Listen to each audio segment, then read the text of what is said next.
Hello everyone, स्वागत है आपका हमारे यूट्यूब चैनल फ्यूचर फोकस सब में। आज हम पढ़ेंगे ह्यूमन रिप्रोडक्शन के बारे में। तो ह्यूमन रिप्रोडक्शन में आज पहले हम पढ़ चुके थे मेल रिप्रोडक्टिव सिस्टम के बारे में। ये 2 पार्ट में पूरे हुए हैं। आज हम पढ़ेंगे part 3 female reproduction system. Okay, तो चलिए शुरुआत करते हैं। फीमेल रिप्रोडक्टिव सिस्टम, मादा जनन तंत्र। मादा जनन तंत्र के अंतर्गत एक जोड़ा अंडाशय ओवरी के साथ, एक जोड़ा अंडवाहिनी ओविडक्ट, एक गर्भाशय यूटेरस, एक गर्भाशय ग्रीवा सर्विक्स तथा एक योनि वैजाइना बाह्य जननेंद्रिय एक्सटर्नल जेनिटेलिया शामिल होते हैं। यानी कि देखिए, मादा जनन तंत्र जो होता है इसमें एक जोड़ा अंडाशय होता है जिसे ओवरी कहते हैं।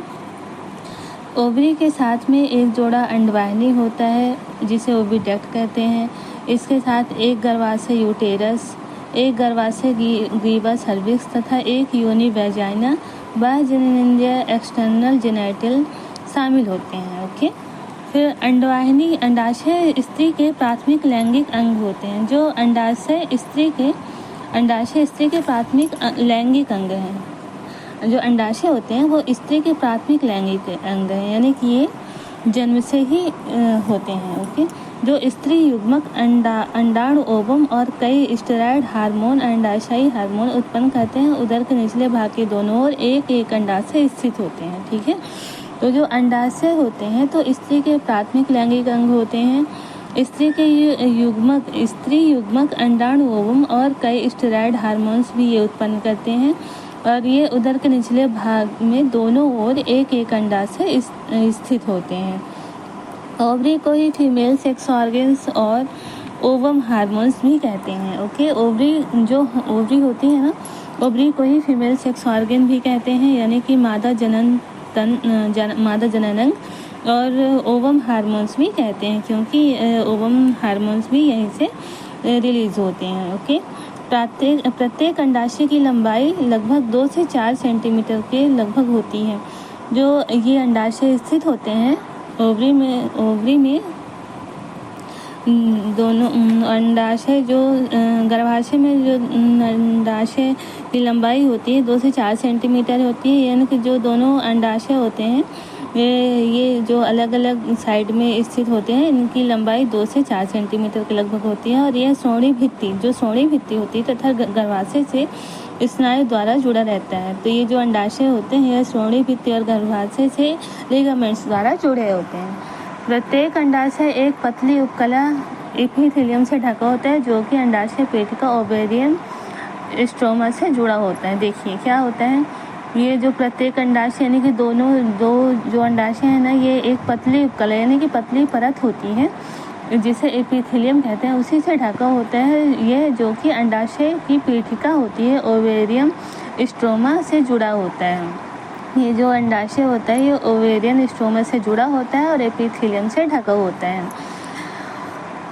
ओके, स्ट्रोमा यह पेटिका 2 क्षेत्रों यानी कि स्ट्रोमा जो होता है 2 क्षेत्रों, एक परिधीय वल्कुट जो पेरिफेरल कॉर्टेक्स है और एक आंतरिक मध्यांश मेडुला में विभक्त होते हैं। ओके, तो ये जो होती है ओवेरियन स्ट्रोमा ये परिधीय वल्कुट और आंतरिक मध्यांश में विभक्त होते हैं, यानी कि बटे हुए होते हैं।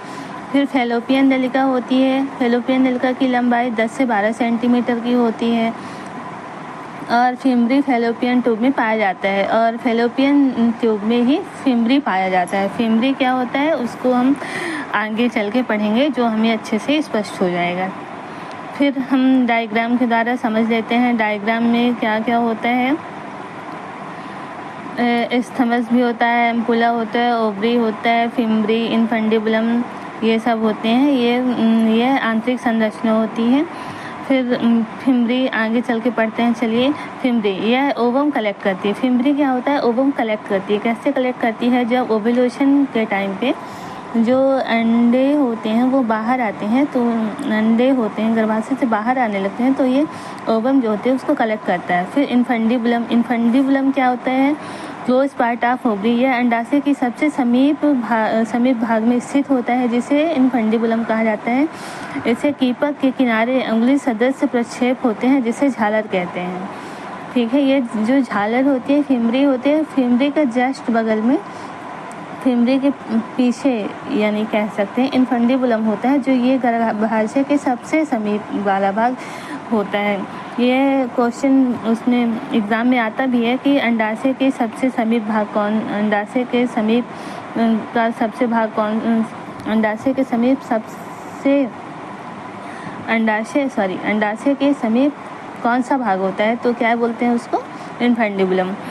फिर जब ओव्यूलेशन होता है अंडोत्सर्ग के दौरान अंडाशय से उत्सर्जित अंडाणु को संग्रह करने में ये झालर सहायक होते हैं।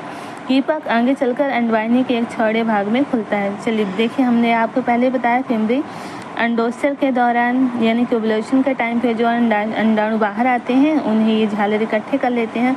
फिर ये क्या होता है, कीपक के आगे चलकर ये अंडवाहिनी से आगे चलकर एक चौड़े भाग में खुल जाता है। फिर एम्पुला, इसे एम्पुला कहते हैं। अंडवाहिनी का अंतिम भाग होता है, यह अंडवाहिनी का अंतिम भाग होता है जो अंडाणु अंडवाहिनी के द्वारा अंदर आए जो चौड़े भाग में खुलता है। फिर एम्पुला क्या होता है, एम्पुला होता है अंडवाहिनी का अंतिम भाग। अंडाणु चौड़े भाग से सक्रिय भाग से चौड़े भाग में खुला, एम्पुला में आया। एम्पुला सबसे लास्ट भाग होता है अंडवाहिनी का। यह एक सकरा पथ होता है, सकरा रास्ता होता है जिसे इस्थमस कहते हैं।